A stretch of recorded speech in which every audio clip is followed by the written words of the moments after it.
皆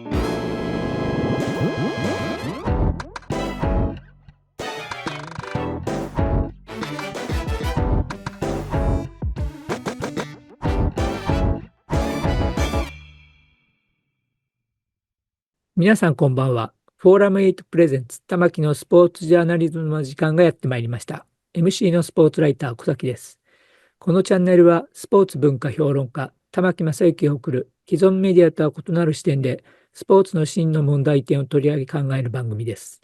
コメンテーターの玉木正之さんです。よろしくお願いしまはい、す。よろしくお願いします。はい、お願いしま今す。回は3回連続で、はい、サッカー三昧ということで、はい、サッカージャーナリストの大隅良之さんと、後藤武雄さんに来はい。ていただいてます。後藤さん、大隅さん、よろしくお願いします。よろしくお願いしはい、よろます。しくお願いし前ます。回はワールドカップについて思いっきり喋っていただきました。残念ながら日本優勝という予想は出てこなかったんですが、優勝の可能性はあるという話で、終わったと思いますが、今日は、まず日本のサッカーのはい、話をしてもらいたいと思います。J1 の優勝は鹿島アントラーズで終わりましたけれども、来年から、春秋でやってたのが秋春制に秋春なる生。というんですね。これがこれからどうなるかとか大きな問題だと思うんですが、まず鹿島アントラーズの優勝から聞きましょうか。大隅さんいかがでしたか？鹿島の優勝は順調でしたですか？そうですね。全然順調ではないです。最後、ね、はもうほい。とんど、10月は良かったんですけど、11月からはい。苦しみ抜いて、結果の優勝でしたけど、最後でやっぱり勝負強さっていうのを出しましたよね。なるほどね。苦しい試合、内容としては相手に押されて、はい。大事の試合やっていても、勝つというとこはい。ろがやっぱり鹿島の伝統の力かなって思いますし、なるほ鬼木監督を、ど。はい。うち、招聘した、なんて結果だと思いますね。なるほど。やっぱ鬼木監督、すごいですね。川崎フロンターレでも結構いい成績残したと。5回目の優勝ですからね。そうですね。すごいですよ。いや、次期、日本代表の監督は鬼木だというふうに、川崎フロンターレのサポーターの人多くは、みんなが声を揃えてるんですが、いかがですか？つまりね、はい。川崎と今の鹿島っていうのは全く違うタイプのチームはい。ですよね。はい。強かった頃のフロンターレっていうのもパスを回して華麗に攻めてっていうね、そういうチームだったじゃないですか。で、はい。今年の鹿島っていうのは本当にただただ粘り強い。それからゴールうキーパーがよく止めん。た。そういう優はい。勝ですよね。だから全うん。然違うチームを率いて結果を出しちゃったっうん。ていうところはなかなか鬼木監督っていうのはすごかったし、今うん。の鬼木監督の方がなんか本当の鬼木らまあ、しさが出てあるんじゃないかなってあ、気がするんそうでですけどね。すね。フロンターレを率いてたう時よりん、もっていうそう。感じですか？まさにあの人は勝負師的な感がある人だと僕はうん、前から思ってなるほど。たんでね。なるそれほど。が本当に前面に出て、で、そのうん。代表監督って話ですけれども、やっぱりあれだけ全然違うチームを率いて結果を出したってことは代表を率いてもなんかできるんじゃないかなっていう、こういうああ、チームじゃないとできないとかね、そういうんじゃうん。なくてね、どんなチームでも結果に結びつけちゃうことはできるんじゃないかなって気がしますね。なるほどね。どうですか、大隅さん。今年の J1 の試合を見ていて、他に何か注目点とかありましたいやですか？ー、やっぱり柏ですよね。ああ、やっぱりそう柏ですか。レイソル。はい。本当にね、なんていう、あのサッカーを今やるのかっていうような、あ言ってみればもう数年前にもう世界では死に絶えたようなサッカーが、柏がチャレンジして、それをチャレンジし続けて1年間、あ、レベルを上げながら貫き通して、うん、それで、鹿島とはもう本当に勝ち点1差で、うん、もう最後はい。ひっくり返してもおかしくないような状態でしたから。あんなサッカーを今やるのかというのをもう少し詳しく説明していただけませんか？いや、今はもうやっぱりその前へのスピードであるとか、はい。そういうようなことが一番重要視されてて、はい。ボール保持っていうのはもう全然、もう、あまり重視うん、しないのが世界の傾向ですし、はい、は J い。リーグももう今、大半のチームはそういうふうになりつつありつつなるほど。はい、はい。その中で、その、ボール保持っていうのを大事にしうん、て、ゴールキーパーとディフェンスラインで、自陣のペナルティーエリアの中で相手が来てもパスをつなぎ続けて、うん、ぜ前進して、しかうん、も、得点を上げて、勝つっていうサッカーは、本当にこう、驚きますよね。なるほどね。後藤さんいかがですか？そう、柏っていうのは去年まではね、こう入れ替え、降格やばいんじゃないかって、そういうチームだった。なんとか残ったっていう、そういうチームだって、そこを1年間でね、あれだけのチームにしちゃったってすごいことだと思うんですよね。例えば最終節、町田ゼルビアと柏が試合したんですけれども、町田ってのは守備が強いチームですよね。で、そこがもうこうどんどんこうボールにアタックしてくるのを、柏の選手がこう、テクニックでかわしながら前にボールを持ち運んでパスをつないで攻めていくんですよね。で、町田の選手っていうのは日本代表クラスがゴロゴロいるし、韓国代表、オーストラリア代表がいる、そういうチームでしょ。そこ相手に個人能力としても、テクニックの面では柏の方が上回りましたからね。これはもう1年間であれを作った監督ってリカルド・ロドリゲス監督。素晴らしい監督ですね。いや、実はね、2月上旬の時点で後藤さんは今年の柏がいいって言ってたんですよ。開幕前にジェフ千葉と毎年千葉銀カップっていうね、世界三大カップと言われてる、カップ戦が、要するにプレシーズンマッチがあるんですけど、それを見てね、わあ、これはなかなかすごいなと思ってね、見たね。また、それと同時期に、茨城サッカーフェスティバルっていうのがあって、水戸ホーリーホックと鹿島アントラーズの試合があってね、で、水戸が素晴らしかったんですよ。鹿島の方は鬼木監督がいろんなテストしてるんで、全然まだチームができてなかったんだけど、水戸が素晴らしいサッカーしてね、びっくりしたんですけど、だからそこはJ2 で優勝してね、昇格しましたし、やっぱり時期に試合見とくといいもんだなって思いますね。いや、私なんか、そういう試合があるのも知りませんでしたけれども、なかなか面白いですね、それは。ということはね、柏は、もうチーム作り始めて1ヶ月ぐらいで、ああいう風なサッカーができてたってことなんやっぱりそのリカルド・ロドリゲスっていう監督の、ものすごい手腕だと思いますけどね。もちろんね、今と比べたらまだまだ完成度は低かったんだと思うけれども、こういうサッカーをやるんだっていうのはもうはっきりしてたんですね。選手たちもそれを理解してやってたってことですよ。それを1年間積み上げていって、今の柏があるんでね。また、今、土台ができて、次のシーズンですから、ね、来年以降もちょっと楽しみですね。なるほどね。その来年以降ということなんですが、まあ J リーグが生まれて、1993年に生まれて以来、10チームぐらいでは始まったのが、今60チームになって、来年からは秋春制になると。秋春制って言って聞くと何か涼しい時にやるのかなって思ったら、なんと8月8日の開幕で、真夏の開幕で、それで梅雨で終わるというような、流れなんですが、大隅さん、これ、かなり来年から変わりそうですか、状態は。そうですね。逆に夏に準備ができるってこと、寒いところで準備するよりリスクは少ないと思うんですよね。怪我のリスクが。ですから、シーズン前の準備は、やりやすくなるんじゃないかと思いますけど。今まででしたら、その3月ぐらいに開幕という時には、1月、2月開幕ですから。2月開幕か。そしたら、要するに、プロ野球のキャンプと同じ、もっと寒い時に準備をしなきゃいけないということですね。沖縄行ったりしますけど、沖縄も寒波に襲われたりしてっていうような、そういう状態でしたから、結構トレーニングの負荷をかけるのが難しかったと思うんですよね。なるほどね。今度はまあ、それが、まあもちろん暑いですけど、暑い時期に涼しいところでやれば、かけやすくなると思いますね。ですから、シーズンへの準備としてはやりやすいんじゃないかと思いますけど。これどうですか、後藤さんは、この秋春制になったの、これは世界のレベルと合わせたんだというようなことを。それはヨーロッパとの交流がこれだけ、ね、多くなってきたら、その方が便利だなっていうことで、まあ結局、冬のね、雪が降る時期はどうせ日本じゃできないわけだし、夏もあんまり試合できないわけだから、結局秋と春にやるしかないんですよ、日本じゃね。まあ冬は1月2月はもう雪国はもう雪で閉ざされちゃいますから、いくらスタジアムがね、雪がなくても、練習場とかね、お客さんの足とかいうことを考えると冬はできませんから、どうせもう同じなんですよ。長いブレイクがあるんですよ。だから秋と春を一つにくっつけるか、春と秋をくっつけるかという、それだけでね。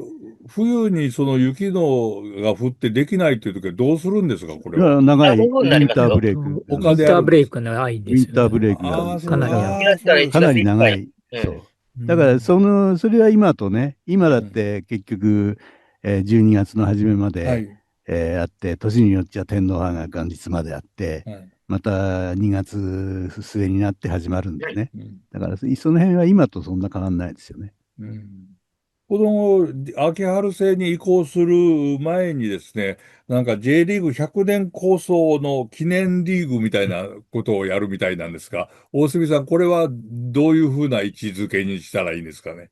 そうですね。だから、やっぱりその、2026、27っていう次の、今の終わったシーズンの次のシーズンが、その秋春制のシーズンになるわけですけど、それへのもう一回準備ということだと思いますね。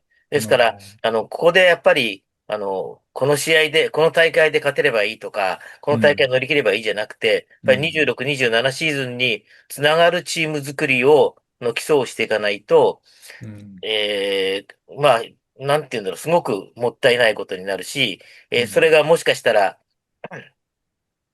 翌シーズンからの成績に響くかもしれないですね。昔、J リーグ始まる前に、ナビスコカップを、9月からもう1月にかけてやったんですけど、やりましたね。それで、その時に、こう、例えば浦和レッズなんかすごく良かった、内容も良かったし、成績も出たんですけど、そのままのこれでいいんだって言って、93年シーズン突入したら、もう途端にダメになってしまった。それはまあ、なんていうのかな、考え方の問題があったと思いますけど、やっぱりその時を含む、ナビスコカップを踏まえて、次の93年に真面目に準備した鹿島アントラーズみたいなチームがやっぱり良くなったということを考えれば、この100年構想リーグをどう使うかっていうのは、すごく、重要なテーマだと思います。なるほどね。いやー、懐かしい話が今出てきたんで、J リーグが生まれる時のナビスコカップ、私もジーコがペナルティーキックに、のボールに唾吐きに行ったのを思い出しました。あれはチャンピオンシップですけどね。あれは94年1月にやったチャンピオンシップ。そうでしたっけそうでしたっけだよね、後藤さん。そうですよ。はい。そうか。でも時のナビスコカップで見に行った時に、サッカーファンがこんなに多いのかっていうのを私はもうびっくりしたことが、今も覚えてますけれども、というのは知ってる人に編集者、出版社の編集者の知ってる人がたくさん来てたんですね。その時に、いつも野球場で会う人ばっかりだったんですね。なんで、サッカー好きだった、本当はサッカー好きだったんよっていう人に、7、8人会いましたね。もう最近はその人たちは来ないでしょうね。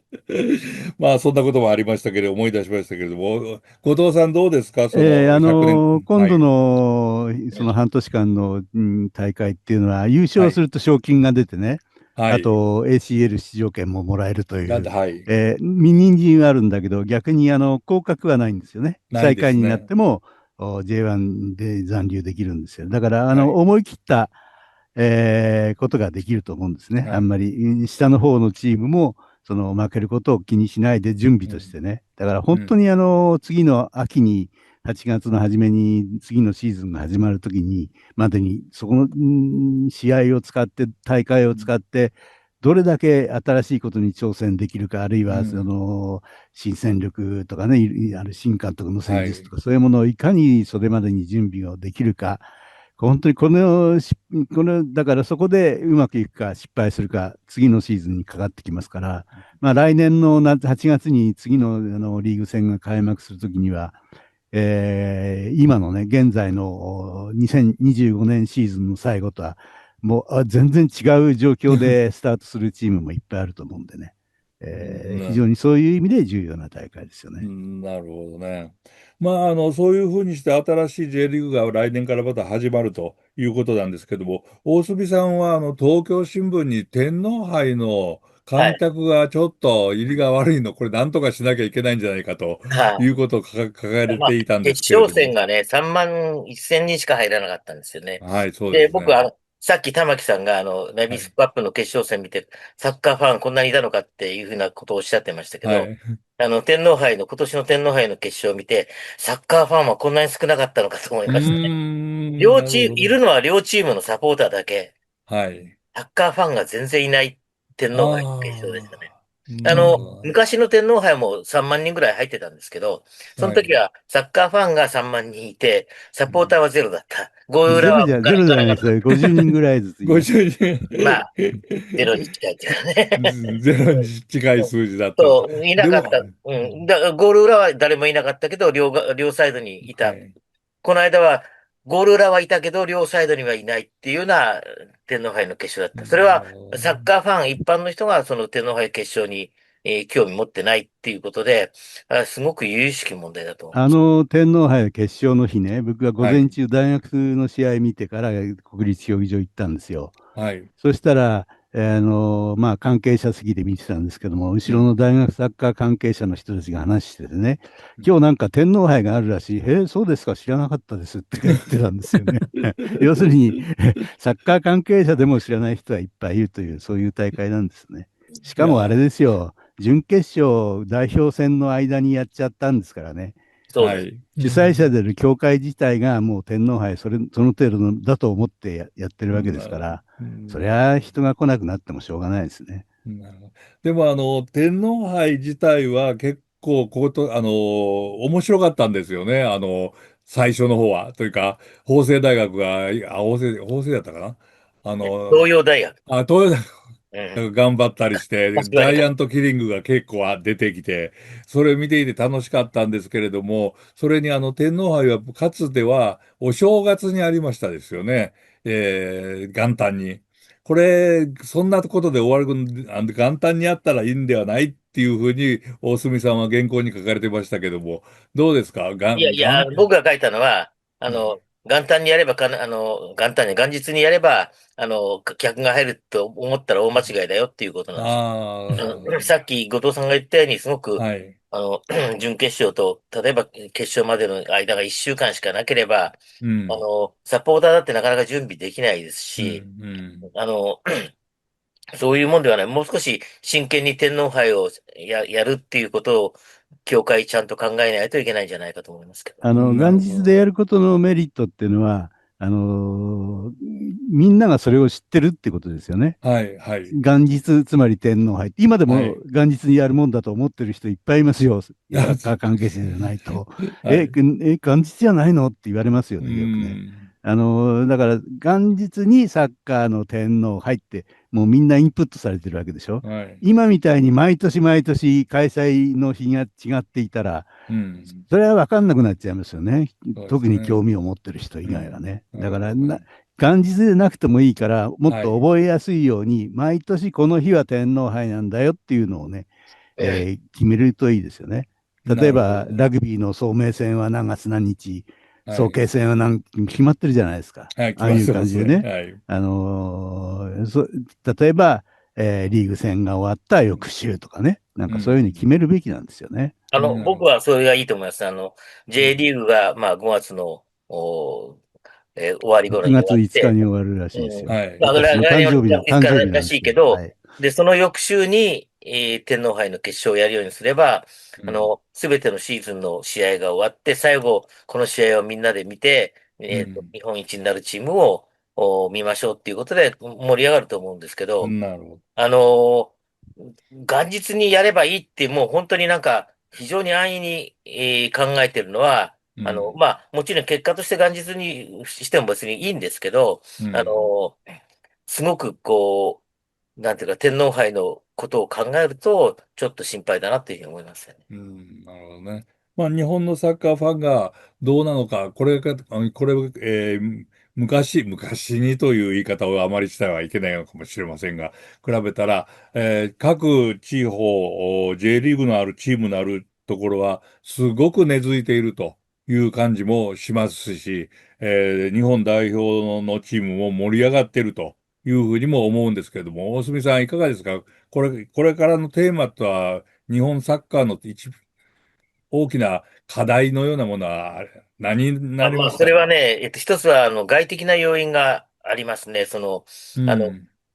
今度ワールドカップもそうですけど、放映はい。権がものすごい高くなあ、った。はい。ワールドカップのアジア予選もすごく高くなって、うん。ちゃんと地上波でできないような状態になってる。らしいです。はい。で、ということはもう本当に、熱心なサッカーファンは見るけど、はい。それ以外の人は、チャンスがないわけですね。はい。で、簡単に見れないっていうことは、やっぱり一般の関心が離れていくことになるし、なるほど。まあ、それは日本のサッカーだけどうにかできる問題ではないんですが、うん。あの、そういう問題に今直面してるんだってことは、やっぱりサッカー界全体でやっぱり理解しないといけないと思います。まあ、サッカーなるほだけじゃなくてね、プど。はい。ロ野球の中継っていうのも、ナイター中継っていうのは今もうほとんどなくなっちゃったじゃないですか、地上波じゃそね。うですね。はい。だからやっぱりスポーツ界全体でこれ、なんとか考えないといけないことですよね。なるほどね。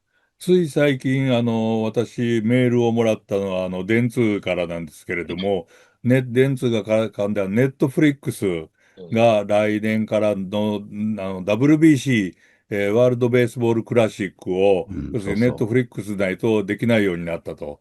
これで、私なんかはかなり、野球のファン、一般のファンがしらけるんじゃないかと思ってるんですけど、説明会があるっていうんで聞きに行こうと思ってますけう。うれども、ん、サッカーも、大隅さん、サッカーもそういう状態になってきたんですか今、ね？前回のワールドカップうん。からそれに近いですはい、ね。はい、というふうになりつつあるし、要するに、今、国際サッカー連盟、FIFA もそうですけど、はい、IOC も、はい、なんていうのかな、もう、金の亡者になり下がっていて、はい。そういう、拝金主義になっていて、とにかく大きな収益を上げればいいっていう、それが正義になっていて、そうですうん。ね。例えば、井上尚弥の試合だってね、地はい、上波テレビじゃ見られないわけじゃないですか。そうですね。もう、あれなんかもう大谷翔平と並んで日本のスポーツ界が世界に誇る選手の一人ですよね。はい。そういうものを一般の人がね、見る機会を奪われちゃうっていうのは、これは良くないですよね。